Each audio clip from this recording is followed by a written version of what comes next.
Hello,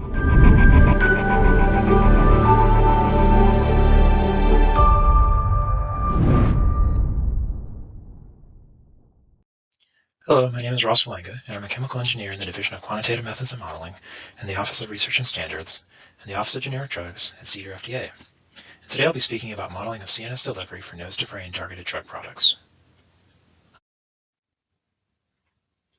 Nasal drug products are NDPs that target the central nervous system, or CNS, for drug delivery, treat CNS disorders without the need to overcome the blood-brain barrier. This may reduce the dose needed and possibly increase the rate of delivery. There are many treatments that are currently in development for a variety of diseases, including Alzheimer's disease, Parkinson's disease, and migraines, among others.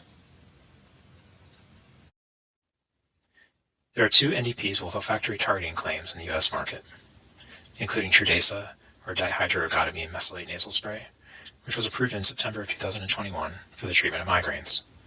Olfactory targeting is not specified in its product label, but there is a publication in literature describing its precision olfactory delivery system, which is intended to deliver large or small molecules of liquid or powder to the upper nasal cavity or upper turbinates.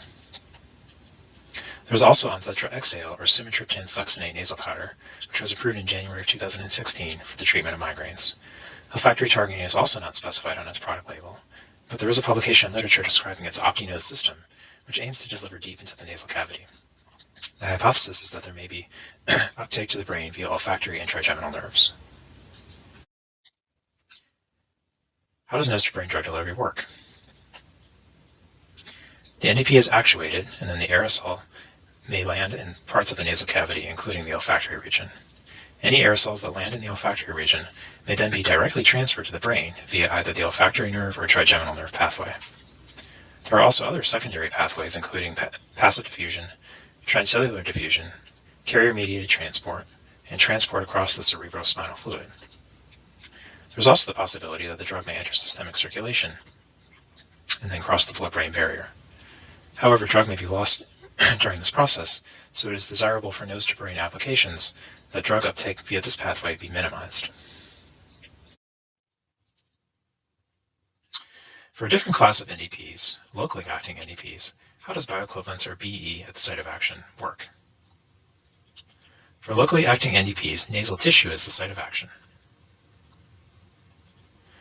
Regional deposition is a measurable outcome that is upstream of local tissue drug exposure, and another measurable outcome is systemic pharmacokinetics, or PK, which is downstream. So the difficulty is that local tissue concentration may not be easily measured, so BE recommendations have been developed to handle this difficulty.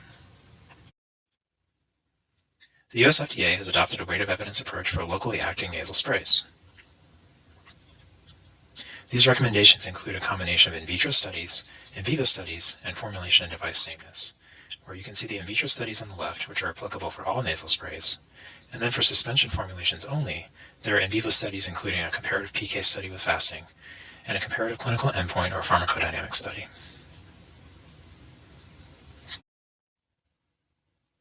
What about products with nose-to-brain drug delivery? What might product-specific guidances, or PSGs, look like for this class of products?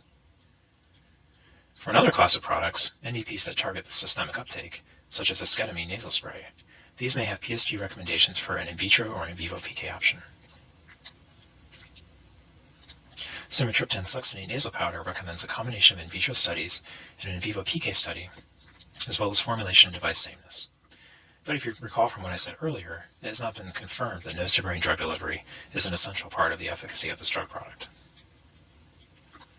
What then might recommendations look like for products with confirmed nose-to-brain drug delivery? Ideally, we'd like to quantify the drug delivery to the brain directly. Receptor binding in the brain may be quantified using PET scan data, but there are ethical concerns with conducting such a BE study due to the radiation exposure. Might there then be an alternative BE approach, which would include a combination of in vitro and or in silico studies, and could modeling be used to design such an approach? CFD modeling has been used in the past for NDPs to predict the influence of device and formulation parameters. These parameters include particle size distribution, spray angle, and spray velocity. One of the outcomes that these models may predict would be regional deposition, which may be subject to significant intersubject variability. This may be handled by having several different nasal models with different anatomies. Another outcome is the PK profile, which may be predicted if the CFD model is combined with a physiologically based pharmacokinetic or PBPK model. PBPK models of NDPs adopt a compartmental approach, as you can see in the figure on the left.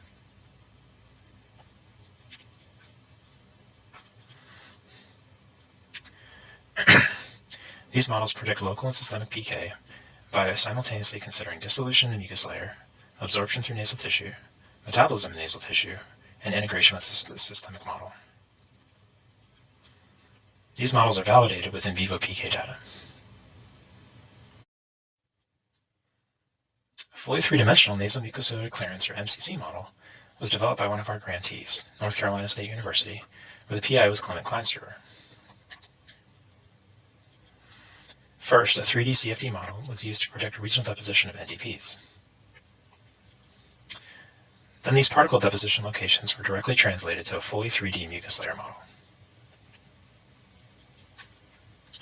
The nasal MCC model then predicts transit, dissolution, and absorption simultaneously. And it can be used for the prediction of olfactory region deposition and absorption. I'd like to discuss a few results from using this model.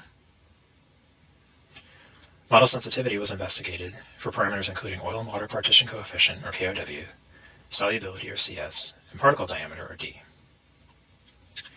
For high values of KOW and CS, these produced rapid absorption. Smaller particles showed an initial burst and absorption rate, but after that burst, the rates were similar as when compared with larger particles. The effect of deposition locations was also investigated, as you can see in the figure on the right. For part A, the deposition was split between the nasal vestibule and nasal cavity in an 80-to-20 ratio. For parts B and C, the ratios were 50-50 and 20-80. And as you can see, when there was more drug in the nasal cavity, uptake was much faster, and that's because uptake was only possible through the nasal cavity and not the nasal vestibule, which then required transit from the nasal vestibule to the nasal cavity for any drug that reached the nasal vestibule to be absorbed. And transit was slow between the nasal vestibule and nasal cavity because there was no active transport in this region. Nasal in vitro models are another option for understanding olfactory targeting of drug products. For these models, the drug product is actuated into the nasal model. The deposited drug is then measured from removable sections using high-performance liquid chromatography, or HPLC. Deposition as measured in these models may show significant intersubject variability according to anatomical differences, and so it may be useful to have a variety of nasal cavity models when conducting such a study. Olfactory deposition may be measured using separate sections, as you can see in the figure on the bottom left. Currently available PBPK models include a commercially available nasal PBPK model with compartments for the nasal cavity and nasopharynx, but not for the olfactory region. There are no known open-source nasal PBPK models that include olfactory region-specific absorption. Development of such a model with olfactory region-specific absorption will ideally include several pathways like the pathways I mentioned earlier.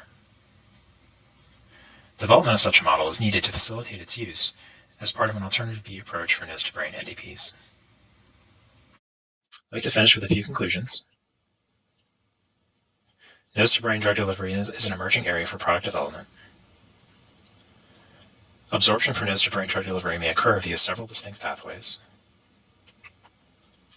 Determining VE for potential generic nose-to-brain NDPs may be complicated, but it's demonstrated that the effectiveness of the reference product relies on nose-to-brain drug delivery. Modeling may be used with relevant in vitro studies to develop an alternative VE approach if nose-to-brain drug delivery must be considered for VE. Current PBPK models lack nose-to-brain pathways, and further development is needed to facilitate their use for this application. I'd like to conclude with a call for action. There's a Notice of Funding Opportunity, or NOFO, that's been posted for a Nose-to-Brain PBPK grant. The request for applications, or RFA, will be posted later in this fiscal year, so please keep an eye out for this. I'd like to acknowledge the colleagues in my office who contributed to this work and these recommendations, as well as our colleagues at North Carolina State University.